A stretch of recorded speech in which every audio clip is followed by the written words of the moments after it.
Hello, friends. Welcome to A Little View podcast, the podcast where the perspective may be small, but the conversations are anything but small.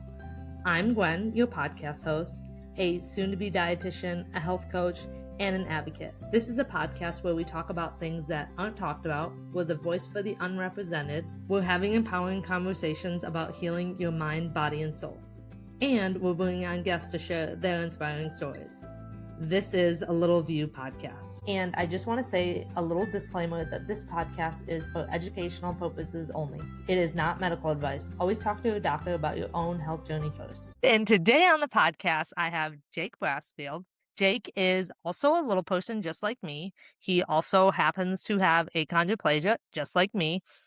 And something I have always admired about him, and the reason why I wanted him on the podcast, is he's always been very open about his journey with recovery from alcohol. And as now being sober for almost 9 years, because I did a little research on him. So cheers to him being sober for almost 9 years. I think that is very amazing, but also how hard it is, especially in the world we live in today where alcohol is so normalized and glorified. And this isn't about judging anyone for drinking, but I think it's just so important to create space for people who are trying to recover, but also to have open conversations about how this can be such a strong addiction, or this can lead to very not so healthy paths. So with that being said, and with my long introduction, I would love for Jake just to introduce himself a little and just tell us a little bit who you are for those who don't know you. Well, thank you for the intro. That was really nice. I am honored to be here. First, I want to say you've been killing it with this podcast. I have been listening. Thank you. Although I've been a very bad follower. I just subscribed today because like everybody says, like, share, subscribe, all that. Yeah. And so I just subscribed today, but I have been listening. So thank you. My name is Jake. I live in Huntsville, Alabama with my wife, Lauren, and our new 14-month-old daughter, Annie. I have achondroplasia. My daughter has achondroplasia, and my wife has pseudo. And so we are all in the group. I work for a government contractor here. I DJ on the side. If this pod releases before New Orleans, I'll see you there. I'm supposed to DJ a few nights. And so say hey if you see me. Oh, and I told my wife, I was like, I got to go do my pod. And she was like, don't say that. You're not that cool. And so I was like, hey, leave me alone. I got to go do my pod. So, but yeah, it's an honor to be here. You nailed it on the beginning of like, whenever I talk about these things, I try not to be preachy. But I always want to make sure people know I'm open to talking about it, just because I've been there, I've struggled, and here we are, 9 years later, close to. Alcohol is really the only drug that you have to tell people why you don't do it. And so if you think about that, like if I asked you, I think if I asked you if you did cocaine and you said no, I wouldn't go, well, why? Why not? Yeah, that's true. I mean, maybe some do, but that's not. Yeah. But if you ask alcohol is so intertwined in our system that you kind of have to defend yourself. And thank you so much for introducing yourself. Can you tell me what kind of a child you were growing up? What was your hobbies? What did you like to do? Were you social? A kid figuring it out. So I turned 21 in 2010. I graduated high school in 2008. Just a kid trying to keep up. I wanted to be in the popular crowd. I kind of used my dwarfism as leverage to be known or try to. I'll be honest, some of that went to my head of being like, everybody knew who I was. Ha ha ha. And I think sometimes people with a dwarfism, you can go one or two ways. Or multiple ways, not just two, but you can really embrace it, or you can like kind of hide from it and not address it. Growing up, I played baseball, hockey until everybody started hitting. And then I said, I'll see y'all later. I'm not fast enough for this. And then I was always involved in like student government. I was usually pretty active or pretty around. I didn't go to my first LPA conference until I was in the 4th or 5th grade. That was pretty intimidating. My first conference, I hung out with average sized siblings because I didn't really know most of my life. I used being a little person up until that point, being a little person to make friends, because people would, look whatever. And then you talk to them and it's like, okay, now we're buds. When you go Yeah. to LPA, you don't have that. And so Mhm. it took me a minute to figure it out. And then a few years later, I met some friends and carried on from there. So I would say outgoing. I was always interested in doing stuff. I liked music. I still do. Would you say that you had a hard time in your early childhood of you accepting you being a little person? I never really thought about it a ton. And that's like, Mm. it's a weird thing because I'm 37 now and I think Yeah. about it a lot. When I'm out with my Mhm. family and I'm out with like my Yeah. daughter and my wife, and like I look for the glances and looks a lot Yes. more than I ever did before they came along. Like I Okay. didn't really care. And so maybe that like growing up, like that was just my answer was like, oh, I'm popular, I'm cool. People are just Yeah. whatever. And so I don't think I had a hard time accepting it because I never really acknowledged it. LPA really kind of helped me find my way with being a little person. And now, can you take us back to that time in your life? What led from social drinking to alcohol being something you relied on? In 2010 was when I turned 21, May 18th.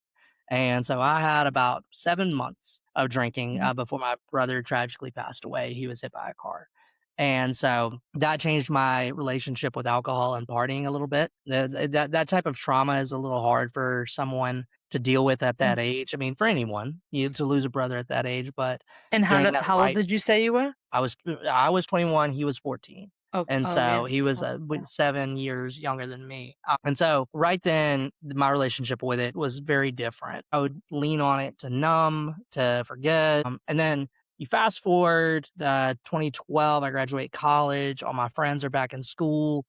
I'm working a front desk position with a degree and like not really going where I want to go.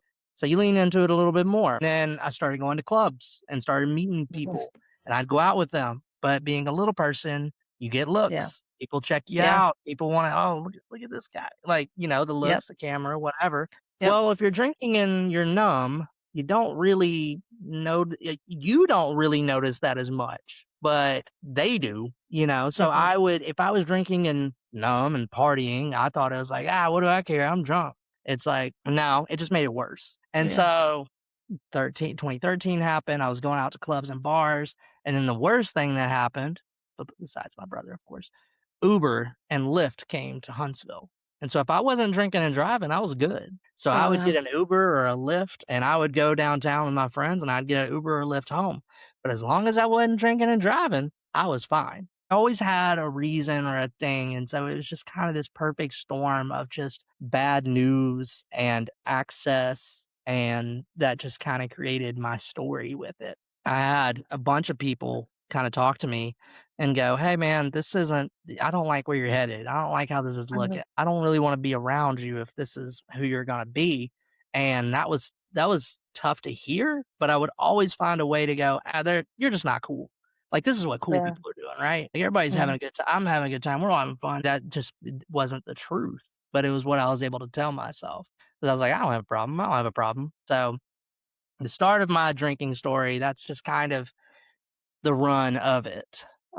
Was about a good And strong 7 years. And looking back now, what do you think that alcohol did for you while trying to cope with your brother dying, if that makes sense? Like, Yeah. what do you think do you think it totally took away that feeling? What did you want from it when that tragedy happened? To forget, which you can't, Mm. right?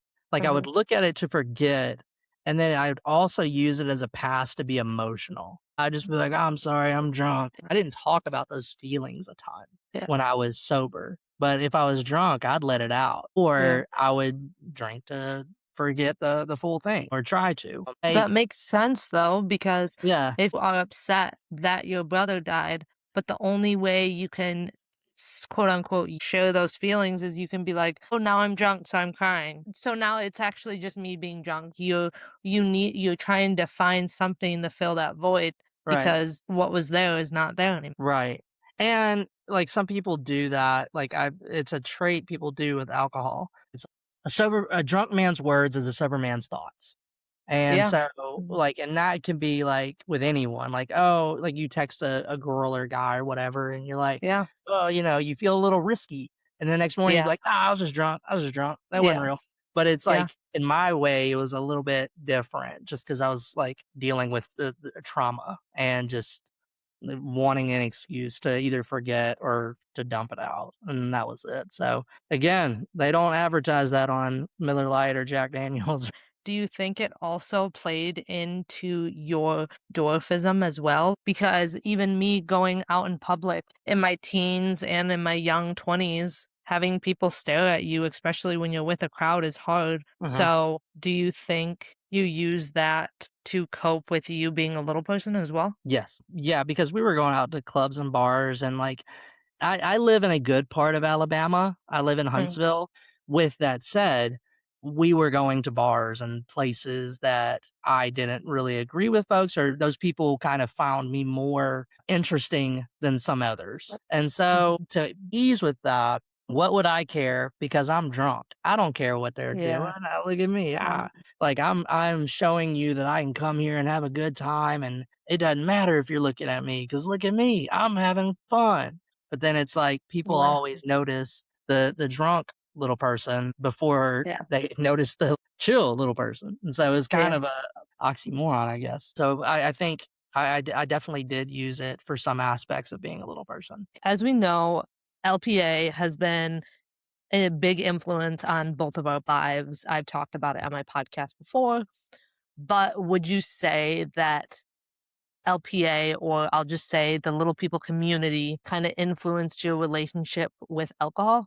Not blaming them, but we also know that drinking is often a big social part of these events. Yes. I will say I had a much harder time going to conference sober than I did That's what when I I was mean. drinking. Mhm. Yes. Yeah. And part of that is my first year of sobriety, figuring out who I Yeah. am. Who am I For on my sure. birthday? Who am I on my Yeah. birthday? 4th of July, Yeah. LPA, Yeah. New Year's. Who am I here? And Yeah. so that is the whole picture of that first year of being sober. So going into LPA, it was Orlando. My friends there were really good to me. Nobody ever pressured me Yeah. into anything. Nobody ever really made it weird. They Yeah. were all good. I got good friends there.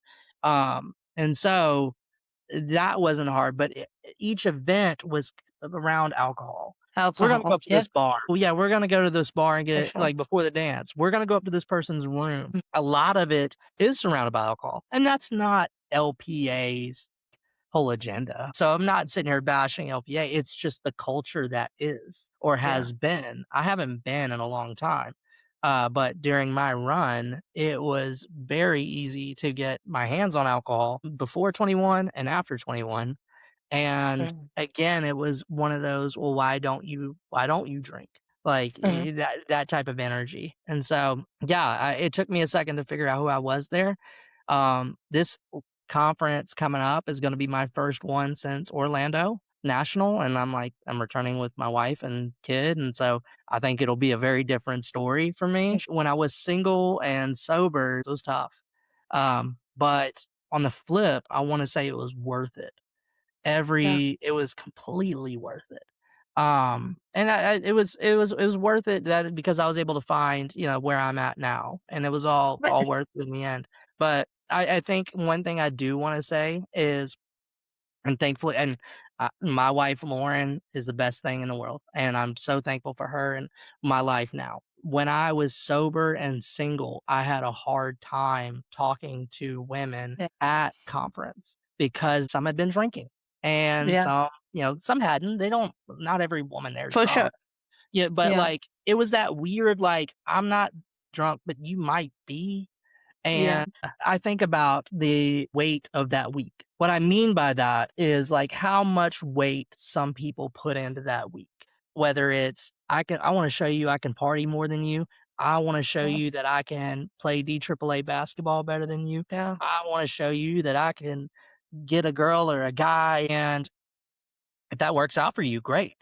But if it doesn't, that can sometimes lead people to dark paths. They go back to where they came from going, Mhm. well, I'm not good there. I'm not good. I don't like where I'm at here. There's there's alcohol to help. So And shifting a little, what was the moment when you woke up and realized, like, I can't keep doing this anymore? Like, my life is not going to just be like this. yeah, it was a process. So my last night of drinking, December 22nd, 2017, I Okay. was at an Orlando Magic basketball game with my hero, my uncle Michael, his son Will, and my cousin Kendall.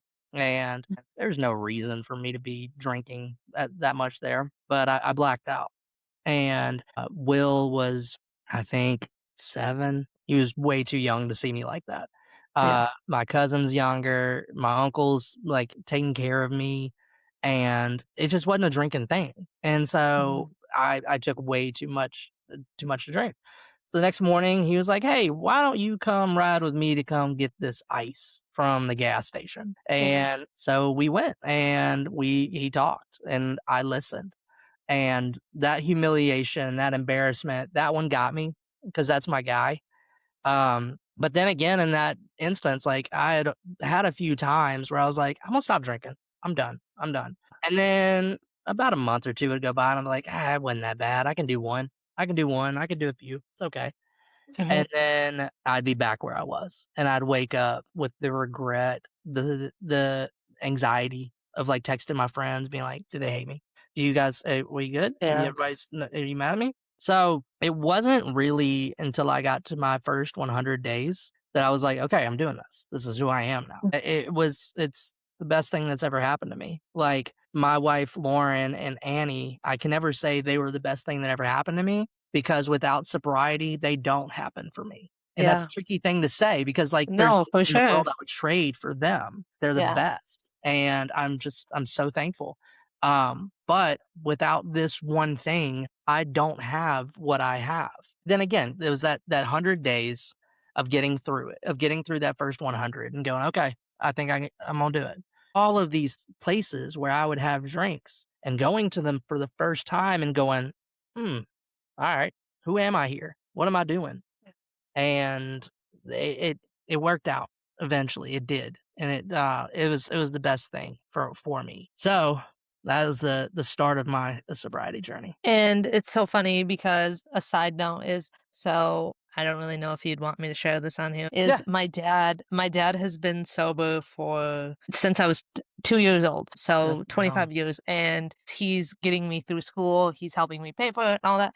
And I'm Yeah, always like, "Dad, thank you so much. You've helped me so much." He's like, "Gonna I wouldn't be able to give all these things to you if I wasn't sober." He's right, always like, "I'm thanking my sobriety." He right, always says that because every time I'm like, "Thank you, Dad," yeah. he's like, "No, thank the sobriety." When you became sober, did you ever find yourself having to process your brother's passing in a different way since you don't have alcohol to numb the pain anymore? Yeah, well, I mean, my brother passing is something I deal with still. Do you remember when, Steve from Blue's Clues came back and he made that video and he was like, "I haven't forgotten about you ever." Yeah. My brother loved Blue's Clues, and when I Mhm. saw that, like, it's like it comes in waves like that. I think about them regularly, but, like, those types of things, those get me. Um, But, but like, to your answer coping yeah, is my different now. coping, yes, fast forward, in 2021, my mom passed, and Okay. that was it was a shock, it was a surprise, it was not expected, um, Mhm. and one of my proudest achievements in that was I didn't go for the bottle, I didn't think about it once. That's awesome. But you talk about having to really cope and not have Yeah. anything to take the edge off of that. And Mhm. I have a great community. I have great friends and people that and family that were just, you know, took care of me and looked out for me. And my best friend moved in with me for 2 weeks. But that ability to not even think about the bottle was something that I was very proud of, and I know she would be too. It's gonna suck for a while, but if you hang on and you see it through, everything will get better. I don't know how, but I promise you it will get better. And Yeah, so yeah, it's figuring out coping and how to deal with stuff outside of alcohol was a journey, but I'm still figuring it out. Like there's days where I'm like, man, I don't ever think about really reaching for the bottle, but it's like something take the edge off this. This kind of stinks. And so for sure. I just do something else. I like go on a walk. I can totally understand is so I was hospitalized 10 years ago for an eating disorder, and I was 100% recovered uh 3 years ago now. And like I totally get that of like it's I would never want to go back, but then also at the same time when those hard times come up, Yeah. I don't want to go back to that, but then it's like, man, it would be so much easier to take the edge off by just doing that instead of having to deal with those feelings. And there's always gonna be something there that's like, For "Hey, this sure. sucks right now. You want this? This Exactly. Yeah. you wanna" and whatever it is, whatever your vice is, or whatever you have going, congrats to you, 1, for your Thank you. recovery and your stuff, like, that's there's something to be said for that, so congrats to you. And do you think you had to find new friends per se? Like, was a lot of your friends used to the old Jake, or were they okay with the new Jake? So, there's a few different groups, and I'll say them by name. My 3 best friends in the world, Zach Mescal, Josh Cutter, Julian Threet. Those guys have stuck with me through a long time. Mhm. And they saw me at my worst. And uh, so their batch of, and there's more people in that batch, but their batch was like sick of the old Jake or sick of the Mm. drunk Jake. They Yeah. wanted me to quit. They want me to Mhm. stop that. And those friends that stick by you and that are still there on the flip, those are your people. Those are the Yeah. ones. Those, and then that's like, there's family, friends that become family, that type of stuff. But like those people that are rooting for you because they wanna see you on the other side, that's Yeah. a good one.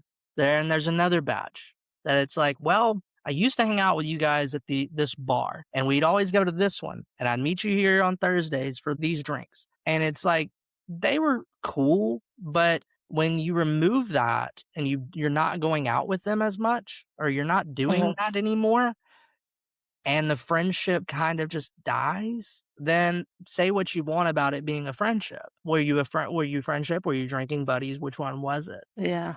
And the older I get, the more I value like real conversation, real connection. So I didn't really lose any. I mean, I still keep in contact. We're still friendly, but I just didn't see them as much because Yeah. the medium we used to see each other was something Yeah. I was removing myself from. And that's really scary. Like that on that when you're going through it and you make that decision, you do wonder, all right, are we still friends? Are you guys do you Yeah. still wanna be around me? Like, am I as cool? Am I interesting? Was I ever? Mhm. Not saying I Yeah. was, but, there's that, like, there's that question of what's this gonna look like? And sometimes you just get to that point and you go, "I don't care. I've gotta do this for me." And then when you Yeah. do, and the people that hang around, those are the real ones, and For those sure. do not let go. Great, great guys. I think that's the definition of friends through thick and thin. They're Yeah, not gonna leave you. They're not gonna leave you through your hardest moments, but also they want to see you yeah, through your best moments as well. And right. now, so what were the ways that helped you recover? Did you go to meetings? I tried to go to some meetings. I went to a few, and I Mhm. was just like, I don't know if this is my thing. And to each their own on that. Like Yeah. if that's what you need, that's what you need. I just took it day by day. I did create a network. I did talk to family. I did talk to I found some sober buddies, sober allies, Mhm. and I found some online forums. It's been a while since I've been on there, but Reddit became a good spot. And they have a phrase that was, I will not drink with you today. I may tomorrow, but I'm not going to do it today. And then you say the same thing tomorrow. And you just Yeah. keep saying it. I will not drink with you today. I might next Saturday, but I'm not going to do it today. And you Yeah. just keep doing that. And so Mhm. having that network of people to just check in with and keep me grounded, that was Mhm. good. I think just finding people to hold me accountable and going like I went public with it in my inner circle pretty quick. There is embarrassment in that. And that is something that was a reason to Mhm. not go back because I'm like, no, I told people I don't do this anymore. I have to stick to that. Yeah. Because if I Mhm. don't, what does my word mean? it means Yeah. nothing, and that's embarrassing. And so I just started telling people, I'm like, hey, I'm giving this a shot. I'm trying. This is where I'm at. You pick where you go. So, like, Mm, that first year, I wasn't going to bars. I wasn't going to the things I used to. To this day, mhm. I still have a time stamp on how long that's fun for me. So I'll go and, like, thankfully the mocktail scene has really progressed. And so, but like my wife and I will go downtown, and if there's not a band going, or if we're not doing like a trivia or bingo or something like that, I'm like, I got about 2 hours in me. And then there's Yeah, a time where I'm like, all right, it's time for me to go. And so for sure. putting yourself in those scenarios, like, going at your own speed. You don't if you bounce out of the bar scene, you don't immediately have to go back. You can find other avenues, which was your Oh, original question. What did you do? Just created a network, leaned in on my mm, people, and spent a lot of money on going to I did go to concerts, yeah. and I Well, traveled. for sure. Yeah. And then do you think there is enough conversations, especially in the little people community about, because as we talked about, there Yeah. is a lot of alcohol consumed in the little people community. Do you think there is enough conversations around addiction and recovery within this, or do you think people avoid it? So I'm coming at it from someone who's been out of LPA or hasn't gone to a national in like 9 years. But I will say I don't think enough conversations are happening about Mm, just issues in general. for Like, sure. I think they're and that's not anyone's fault. I think it's just kind of the way the tide has gone. Yeah. I'm a part of an LP men's group. I would invite anyone that's LP man listening to please reach out to me and I'll get you connected. But that has been so helpful and good for a lot of us. We just talk about life, talk about Mhm, struggles or just the triumphs, successes, mm, and that's been great. I'll speak from my experience. Like LP men, there is a lot of expectation to be mm, the strong man, yeah. the Yeah. provider, the man of the house, just the macho. Like Yeah. some people say, like the patriarchy, maybe. Yeah.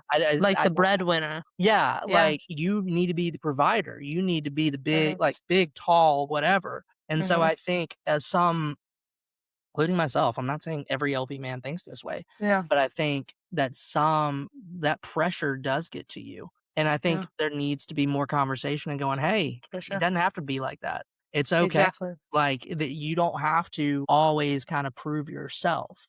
And Mhm. being who you are is fine. You're going to find your Yeah. way. You can find an avenue.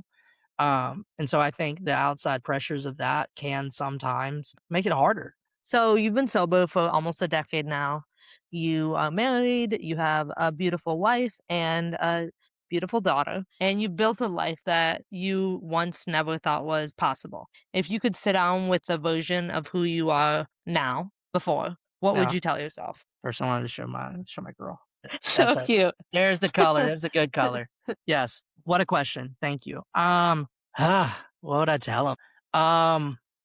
Listen to the people that are talking to you Mm, and think about something I think about a lot is because I have dealt with some trauma, some early deaths in my yeah, life. It's like really don't have that long of a time. Like yeah, it goes by quick. And so what are you gonna do about that?